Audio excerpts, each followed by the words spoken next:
एक जंगल में दो दोस्त रहते थे। एक था बंदर और दूसरा था खरगोश। उनके पास एक दूसरे को सुनाने के लिए बहुत सारी कहानियाँ होती थी। वे इन कहानियों को सुनाने के लिए हमेशा साथ साथ घूमते रहते थे। बंदर पेड़ों पर चढ़ता, फल तोड़ता और दोनों मित्र पेड़ की छाया में बैठकर उन्हें खाते रहते। कभी वहीं सो जाते, कभी बातें करते रहते। खरगोश धरती खोदता और कोई कंद निकालता, जैसे गाजर, मूली, कचालू। फिर दोनों मित्र बैठकर उन निकाले गए कंदों को खाते रहते। वे एक दूसरे के साथ खूब खुश रहते थे। खाने पीने की उन्हें कोई कमी नहीं होती थी, न कोई चिंता ही थी, न कोई परेशानी। दिन बहुत अच्छे से बीत रहे थे। एक दिन जंगल में कोई शिकारी आया। वह जब भी जंगल में आता था, अनेक पशु पक्षियों को मार डालता था। पशु पक्षी उसे पहचानते थे। पक्षी तो फटाफट उड़कर कहीं छिप जाते थे, पर पशुओं के लिए उतना आसान नहीं था भागना और छिपना। उन्हें दौड़ना पड़ता था। उस दिन भी ऐसा ही हुआ। शिकारी आया है यह सुनकर सब पशु भागने लगे। सबको भागते देखकर बंदर और खरगोश भी भागने लगे। भागते भागते कुछ को तो छिपने के लिए झाड़ियां और पेड़ मिल गए, बाकी को और आगे दौड़ना पड़ा। शिकारी पश्चिम की दिशा से आया था, इसलिए सब पूरब को दौड़े जा रहे थे। तेज और तेज, तेज और तेज। सभी गिर पड़ रहे थे। खरगोश और बंदर भी बुरी तरह थक गए थे। प्यास भी लग गई थी। खरगोश ने कहा, अब तो चला नहीं जा रहा, बहुत प्यास लगी है। दूर दूर तक कहीं कोई नदी, तालाब, झरना नहीं दिखाई दे रहा।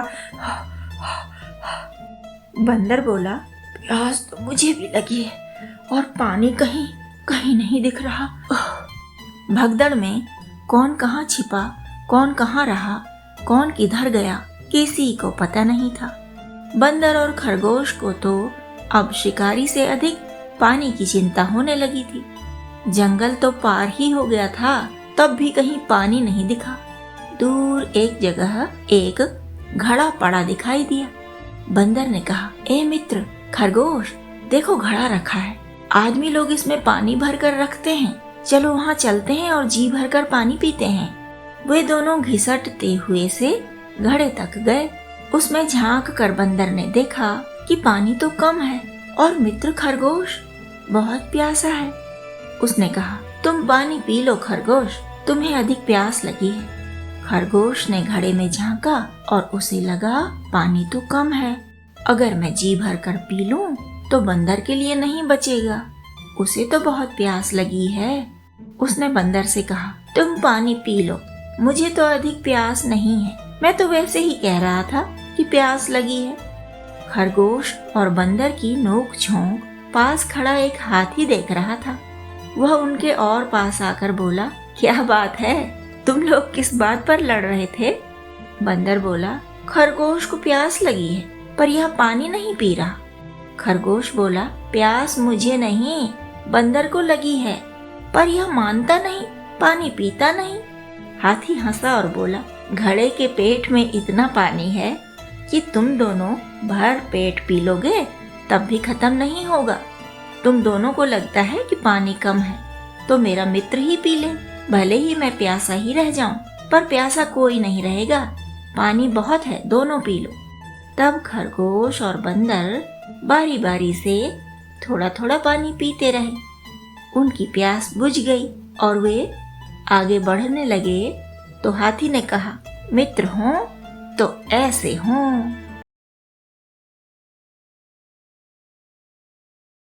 जंगल के कुछ बंदरों को एक घंटी कहीं पड़ी मिली।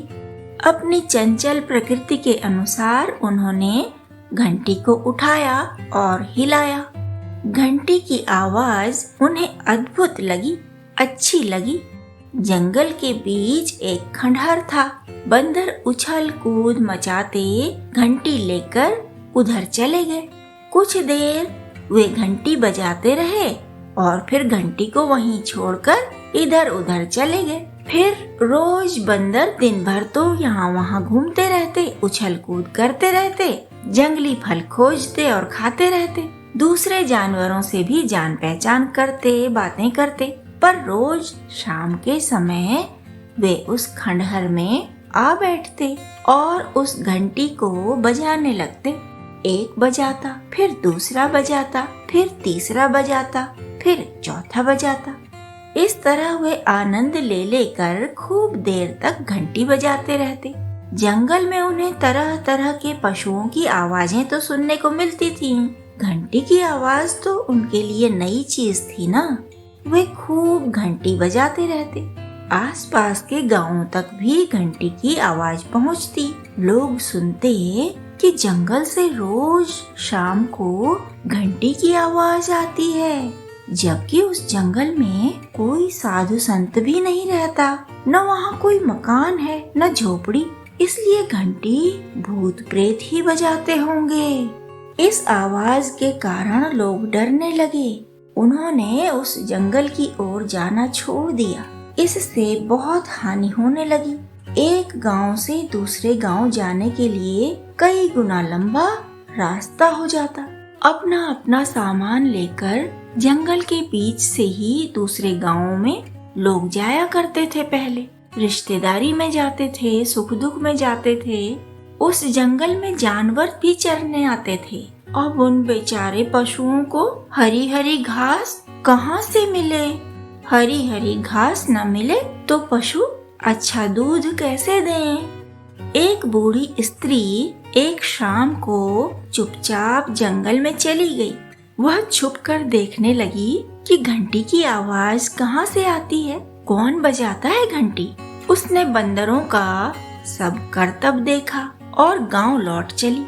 दूसरे दिन उसने गांव वालों से कहा, आप लोग मुझे थोड़े थोड़े फल दीजिए, मैं जंगल में जाकर पूजा करूंगी और उसके बाद सब भूत भाग जाएंगे।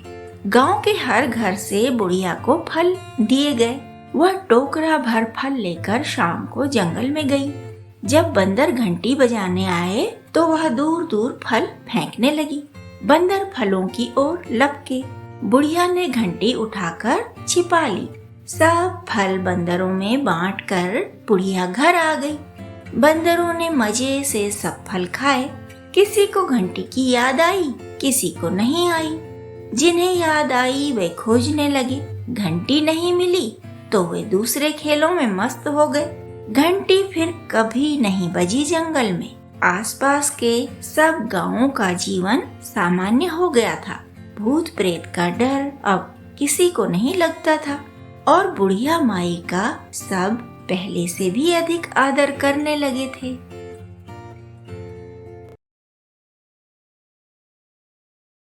एक बंदर था। वह नदी किनारे के पेड़ों पर उछलता, कूदता, सोता और उन्हीं से फल तोड़ तोड़ कर खाता। बंदर अपने आप में मस्त था, खुश था। एक दिन उसने नदी में तैरते मगरमच्छ को देखा। मगरमच्छ जब नदी के किनारे आया तो बंदर ने पूछा, तुम कौन हो, कहाँ रहते हो? मगरमच्छ बोला, मैं नदी के उस पार रहता हूँ। तुम तो इन्हीं पेड़ों पर रहते हो, मैंने देखा है कई बार। तुम खूब फल खाते हो और मस्ती करते हो। इन पेड़ों पर तो बहुत फल लगते हैं ना? बंदर बोला, हाँ बहुत फल लगते हैं और मीठे फल हैं, लो तुम भी चखो। बंदर ने पेड़ से तोड़कर कुछ फल नीचे फेंके। उन्हें मगरमच्छ ने खा लिया और बोला, सच में बहुत स्वादिष्ट फल हैं। अगर मैं रोज आऊं तो तुम मुझे रोज फल खिलाओगे? बंदर ने कहा, हाँ हाँ खिलाऊंगा, तुम रोज आया करो, मैं तुम्हें तुरंत तोड़कर फल दूंगा। फिर मगरमच्छ रोज आने लगा था। बंदर पेड़ से तोड़ तोड़ कर उसके लिए भांति भांति के फल नीचे फेंकता। मगरमच्छ नदी किनारे बैठकर फलों का आनंद लेता। एक दिन उसने बंदर से कहा कि मेरी पत्नी के लिए भी फल तोड़ दो। तो बंदर ने और भी खूब सारे फल पेड़ से नीचे गिरा दिए। मगरमच्छ उन्हें लेकर नदी पार चला गया।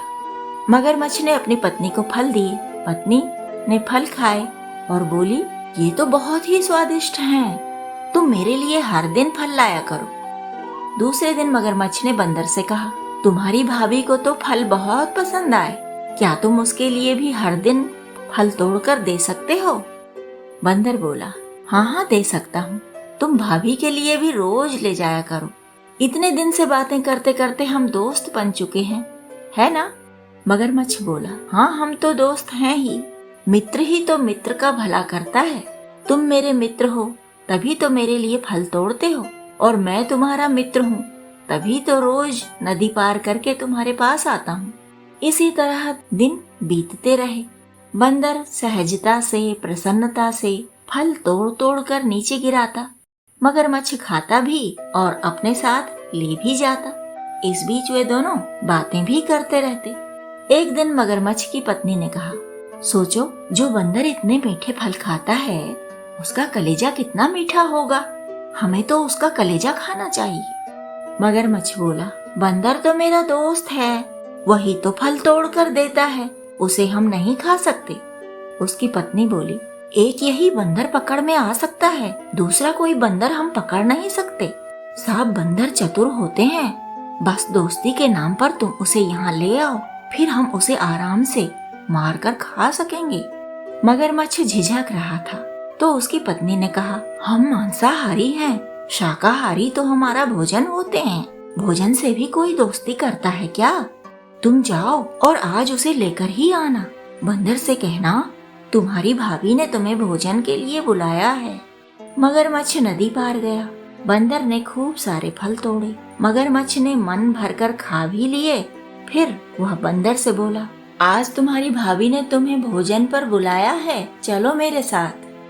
बंदर बोला, मुझे तैरना नहीं आता, तुम्हारा घर तो नदी पार है, मैं वहाँ कैसे जा सकता हूँ। मगरमच्छ बोला, तुम मेरी पीठ पर बैठ जाओ, मैं तुम्हें अपने घर ले जाऊंगा। बंदर ने कहा, हाँ यह ठीक रहेगा, आखिर हम लोग दोस्त हैं, हमें एक दूसरे के घर जाना चाहिए।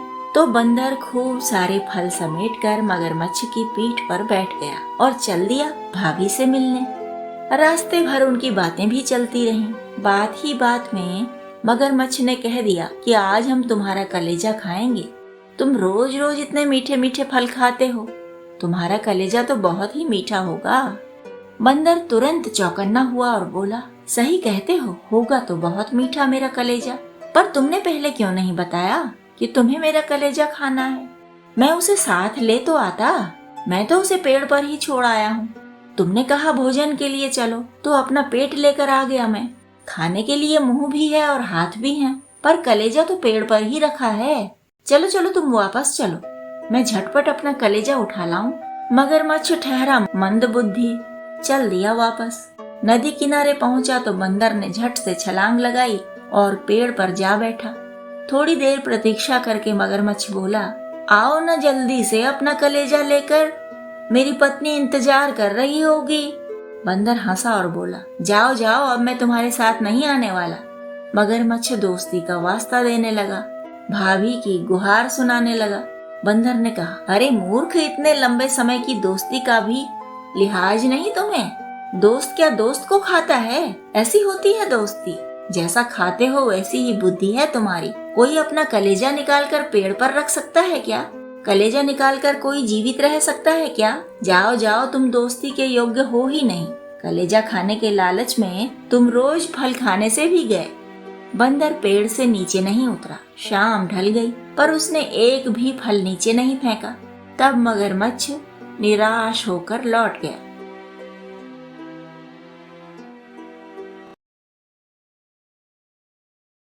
एक राजा था, उसने एक बंदर पाला हुआ था। राजा था, उसे कौन रोक सकता था? सब राजा ऐसे होते भी नहीं हैं कि मंत्रियों की सलाह लेते रहें, रानियों की सलाह लेते रहें। उस राजा ने भी न खुद कुछ सोचा और न किसी से सलाह ही ली। बस बंदर पालने का मन हुआ तो पाल लिया। वह बंदर को खूब प्यार करता था और बंदर भी उसके आगे पीछे घूमता रहता था। राजा फल खाता और बंदर को भी देता। जंगल में इतने फल कभी न मिल पाते बंदर को जितने वह राजमहल में बैठकर खाता था। बंदर था तो खूब उछल कूद भी करता था, खूब नाचता फिरता, हर तरफ हर पलंग पर गुलाटियां खाता रहता, हर पर्दे पर झूलता, दीवारों पर टंगे चित्र और बहुत मेहनत से बनाई गई कलाकृतियां तोड़ डालता, फूल बिखेर देता, फूलदान फोड़ डालता।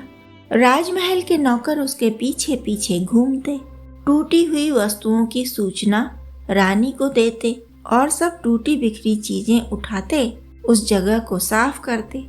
इस तरह एक बंदर के पीछे कई नौकर व्यस्त रहते। कोई उस बंदर को न डांटता न मारता, क्योंकि वह तो राजा का प्रिय बंदर था। उसे बांधने का तो कोई सवाल ही नहीं उठता था। रानियों को तक साहस न होता बंदर की शिकायत करने का।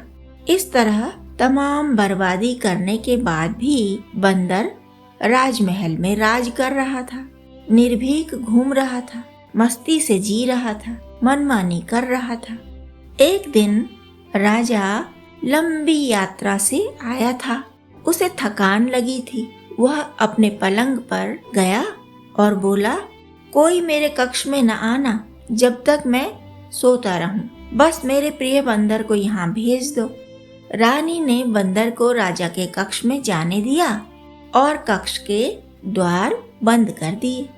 सब नौकरों से भी कह दिया कि राजा के कक्ष के आसपास कोई आवाज न हो, शोर न हो किसी भी तरह का, और कितनी भी महत्वपूर्ण बात हो राजा की नींद में व्यवधान न डाला जाए। जब तक राजा स्वयं बाहर नहीं आ जाते उन्हें कोई पुकारे नहीं और न ही उनका द्वार खटखटाए। सब नौकर चाकर राजा के आदेश का पालन करते हैं। कक्ष के द्वार पर 2 रक्षक खड़े थे बस। बाकी सब नौकर चाकर वहां से दूर चले गए। दोनों रक्षक एकदम चुप थे, आपस में भी एक शब्द नहीं बोल रहे थे।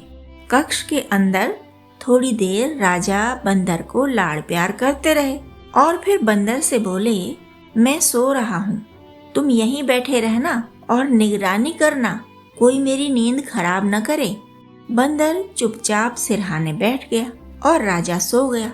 थोड़ी देर बाद एक मक्खी खिड़की से अंदर आ गई और वह इधर उधर मंडराने लगी। बंदर सतर्क होकर उस मक्खी को देखने लगा कि कहीं यह मेरे राजा की नींद खराब न कर दे। मक्खी घूमती घामती उड़ती हुई राजा के पलंग की तरफ आ गई। बंदर और अधिक सतर्क होकर उसे देखने लगा। जैसे ही वह राजा के चेहरे के पास आने लगी, बंदर हाथ हिला हिला कर उसे भगाने लगा। मक्खी तो मक्खी है, किसी के हाथ हिला देने से वह क्या डर जाएगी या बदल जाएगी। वह नाचती रही राजा के चेहरे के आसपास ही। फिर वह फट से राजा की छाती पर जा बैठी। राजा तो आराम से सो रहा था, लेकिन बंदर को आ गया गुस्सा।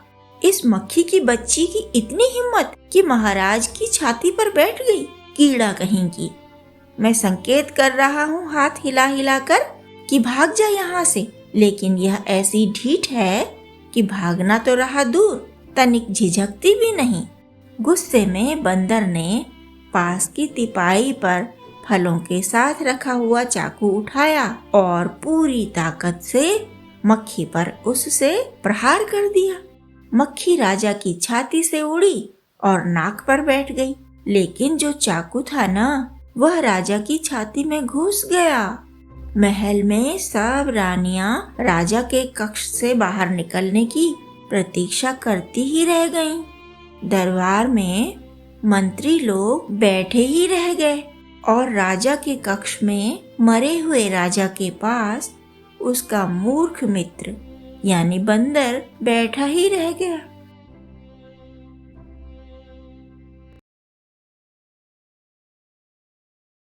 वैसे तो सभी बंदर चंचल होते हैं, लेकिन एक बंदर कुछ अधिक ही चंचल था। उछल कूद धमाचौकड़ी तो दिन भर करता ही रहता था और कहीं कोई चीज दिखे तो उसे उलट पलट करने में लगा रहता था। कहीं कोई आदमी कुछ करता दिखता तो उसकी नकल करने में लगा रहता। उस बंदर को दूसरे बंदर डांटते, सावधान करते कि अति न करे, इतनी शरारत ठीक नहीं, हर चीज से छेड़छाड़ महंगी भी तो पड़ सकती है। वह बंदर दूसरे बंदरों की सीख पर कान ही नहीं देता था, सुनी अनसुनी ही करता रहता था हमेशा। एक दिन वह बंदरों के समूह के साथ दूर तक घूमने निकला। एक जगह राजा नया महल बनवा रहा था। वहाँ महल के द्वार और खिड़कियां बनाने के लिए सैकड़ों पेड़ कटे रखे थे। मजदूर लोग सुबह से लकड़ी चीरने में लगे रहते, दोपहर में खाना खाते, कुछ देर आराम करते और फिर काम में लग जाया करते थे। उस दिन भी दोपहर का खाना खाने के लिए मजदूर लोग थोड़ी दूरी पर चले गए थे, जहाँ राजा द्वारा उनके भोजन की व्यवस्था की गई थी। बंदरों का दल लकड़ियों के बारे में बात करता रहा।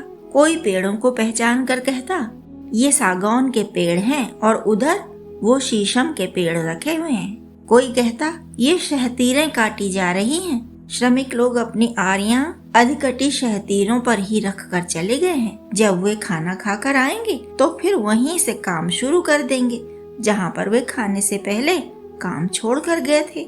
सारे बंदर कटे पेड़ों के आसपास घूमे, कुछ उन पर चढ़े भी। कुछ ने आरियां कुल्हाड़ियों को पास से देखा, समझा, पहचाना कि अच्छा, इससे तो पेड़ काटते हैं आदमी लोग और इससे चीरते हैं।